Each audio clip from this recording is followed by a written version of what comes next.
जय हिंद दोस्तों, आप सभी का मेरे यूट्यूब चैनल ओम इंडियन रेलवे ऑफिशियल आप सबका स्वागत है। और मैं ये वीडियो जो है ना मेडिकल की रिगार्डिंग बना रहा हूँ, क्योंकि मेरा मेडिकल मथुरा डिवीज़न में हुआ है, मथुरा डिवीज़न चेन्नई जोन से। तो इसलिए मैं सोच रहा हूँ कि जो लोग भी मेडिकल देने जाएंगे उसके लिए हेल्पफुल होगा। तो चलिए वीडियो को शुरू करते हैं। और इससे पहले मैं वीडियो बनाया हूँ जो भी मेरा डीवी कैसे हुआ था। तो जो भी आदमी डीवी की रिगार्डिंग वीडियो देखना चाहते हैं वो जाके मेरे यूट्यूब चैनल पर जाकर देख सकते हैं। और ये वीडियो सिर्फ ओनली फॉर मेडिकल के लिए रहेगा, क्योंकि जब मैं टीवी हुआ था ख़त्म तो उसके बाद मैंने वीडियो बना दिया था, अपलोड पहले ही कर दिया था बना के। तो ये वीडियो थोड़ा आने में लेट हो गई है। सबसे पहले मेरा डीवी कंप्लीट हुआ। डीवी कंप्लीट होने के बाद मुझे वहाँ पे डीआरएम के बगल में ही ऑफिस हॉस्पिटल है, रेलवे हॉस्पिटल, वहाँ भेज दिया गया। वहाँ भेजने के बाद मेरा वहाँ पे मैंने गया, लगभग में वही 1:30 बजे करीब मेरा डीवी खत्म हो गया था। खत्म होने के बाद मैं वहाँ गया। वहाँ जाने के बाद मैंने रिपोर्ट किया। रिपोर्ट करने के बाद वहाँ पे सबसे पहले मेरा जो है ईसीजी हुआ। ईसीजी होने के बाद शुगर टेस्ट हुआ। शुगर टेस्ट होने के बाद हमको भेजे एक्सरे के लिए। वहाँ से मैंने एक्सरे के लिए गया। एक्सरे होने चाहिए, हो जाने के बाद यूरिन टेस्ट मैंने करवाया। यूरिन टेस्ट हुआ। फिर उसके बाद फिर वहाँ पे स्प्लिंट चेक, आई का टेस्ट था, आपके आई में लेंस लगा हुआ है या नहीं लगा हुआ है, फिर इसका चेक हुआ। इस सब का चेक हो जाने के बाद हमको वहाँ से भेज दिया गया। पहले सबका रिपोर्ट आया। रिपोर्ट आने के बाद मैंने रिपोर्ट डॉक्टर से दिखवाया। रिपोर्ट डॉक्टर फिट कर दिए। उसके बाद हमको वहाँ से भेज दिया गया फिर डिंडीगुल। डिंडीगुल में मेरा आई टेस्ट हुआ। तो वहाँ जब मेडिकल हो, जैसे आपका फर्स्ट टाइम मेडिकल है मतलब वहीं पे, तो वहाँ पे क्या क्या चीज़ सावधानी बरतनी है। सबसे पहले आप वहाँ पे खाना वाना नहीं खा के जाए तो बेटर होगा, क्योंकि खाना खाने वाले के साथ बहुत बड़ी प्रॉब्लम आती है। एक लड़का था मेरे साथ में, उसको भूख लग गया था, वो वेस्ट बंगाल का था। उन्होंने क्या किया, जाके जूस पी लिया गिलास। जूस पीने का ब्लड शुगर उसका 200 क्रॉस कर गया। तो इसलिए ऐसा गलती आप ना करें। भूखे पेट रहें, अच्छा है, एक दिन मर तो नहीं जाएंगे ना। तो इसलिए एक दिन भूखे रहने का कोशिश करें कि एक दिन भूखे रह जाएँ। वहाँ जाके जब सब कुछ हो जाए वहाँ पे फिर आप खाना खा सकते हैं। ब्लड शुगर टेस्ट बहुत ज़रूरी है, उसमें आप सावधानी बरत लिए, नहीं तो आपको फिर एक दिन एक्स्ट्रा लग जाएगा। फिर रोक लेते हैं, फिर सेकंड डे बुलाते हैं। वो लड़का के साथ यही हुआ था। फर्स्ट दिन ब्लड शुगर 200 क्रॉस किया तो फिर उसको रोक लिया गया। रोकने के बाद उसको सेकंड डे के लिए फिर बुलाया गया। सेकंड डे में बुलाया, फिर एक हैंड, ये हैंड से ब्लड लिया खाना खाने से पहले, और खाना खाने के बाद फिर इस हैंड से। तो ऐसा गलती आप ना करें कि आपको वहाँ पे रीमेडिकल दे दे, क्योंकि बड़ी प्रॉब्लम आती है वहाँ पे मेडिकल देने के बाद। कि एक दिन रहिए आप, एक तो आप दूर से जाते हैं, फिर होटल लेके रहना होता है, फिर उनका खाना पीना, बहुत टेंशन हो जाती है। और परिवार वाले को भी टेंशन हो जाती है, थोड़ा क्या हो गया नहीं हो गया, होता नहीं है कुछ, वही टाइम लगेगा थोड़ा ज़्यादा। उसके बाद वहाँ पे हो जाने के बाद जब मुझे डिंडीगुल भेजा, डिंडीगुल में सबसे पहले मुझे कपड़ा उतार दे, मतलब पूरा कपड़ा उतार के सिर्फ एक हाफ पैंट या अंदर में जो भी आप लोअर पहने हुए हैं वो पहने रखा। उसके बाद वहाँ गया, मेरा हाइट मेजर किया। हाइट मेजर करने के बाद मेरा वेट मेजर किया। वेट मेजर करने के बाद मेरा चेस्ट मेजर किया।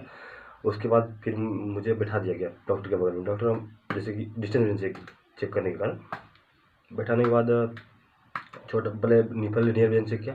नियर विजन चेक करने के बाद फिर मेरा डिस्टेंस विजन चेक किया। डिस्टेंस विजन चेक करने के बाद वही डिस्टेंस विजन में ना वो सी पर आ रहा था, किधर ओपन रहता है किधर क्लोज, अगर इधर लेफ्ट राइट अप डाउन ये बोलता है। उसके बाद जब वो कर लिया तो फिर मैंने कलर ब्राइटनेस चेक किया।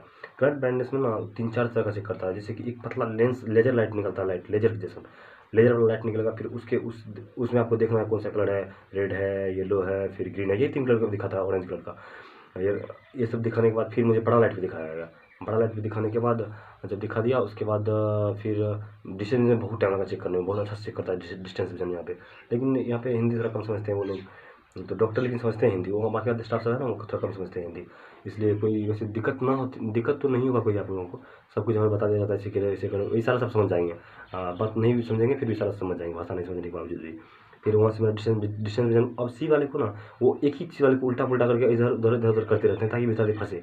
तो उसको थोड़ा ध्यान दे करके बारीकी से करना है। उसके बाद ये सब हो जाने के बावजूद मुझे वहाँ भेज दिया गया, क्या बोलते हैं, हेडोस चेक करने के लिए। फिर वहाँ मेरा कपड़ा उतार दिया, पूरे नंगा कर दिया गया, पूरे ओपन सब कपड़ा मैंने उतार दिया, अंडरवियर तक भी लेके अंदर। फिर वहाँ बोला कि खांसो ऐसे करके।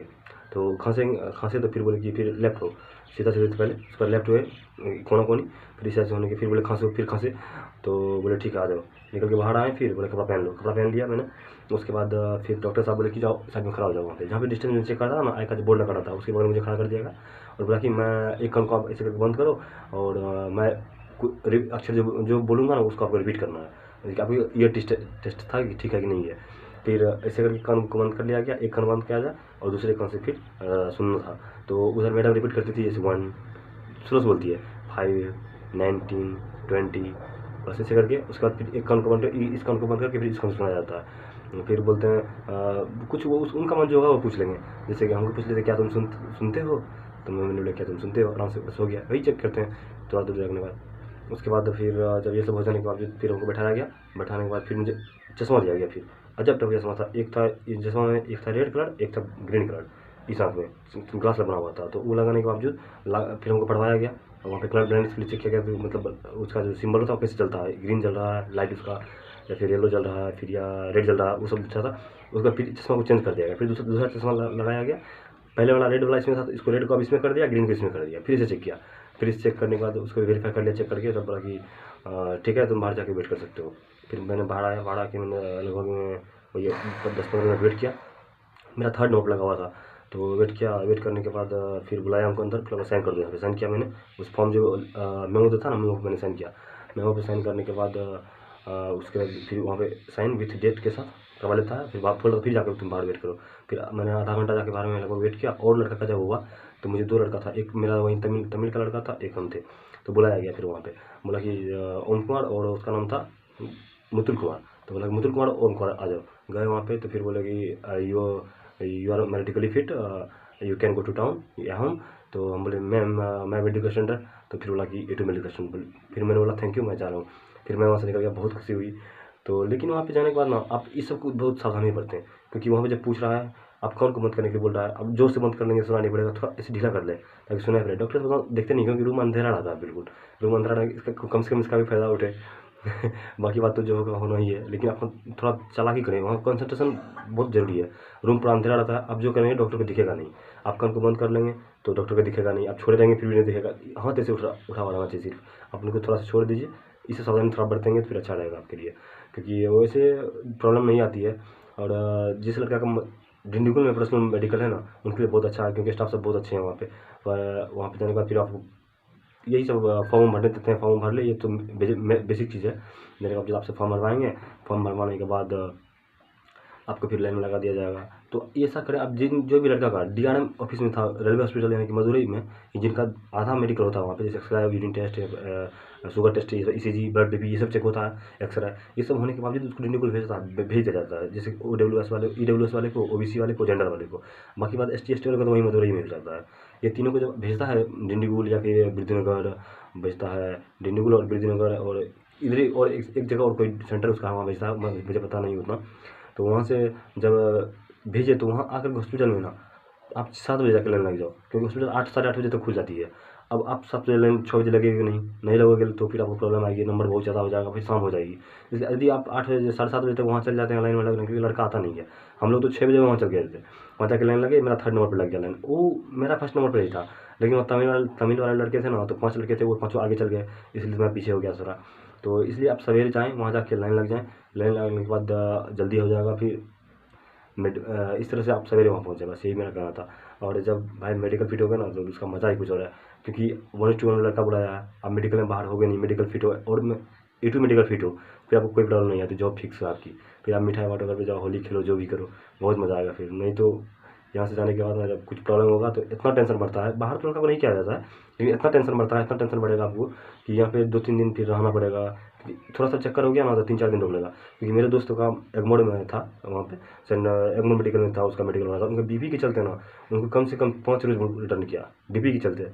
अब सब सोचो, जब हमें बड़ी प्रॉब्लम हो, आँख की प्रॉब्लम हो जाए या फिर कान की प्रॉब्लम हो जाए या हाइड्रोसिल प्रॉब्लम, तो कितना दिन रुकेंगे बीपी के चलते।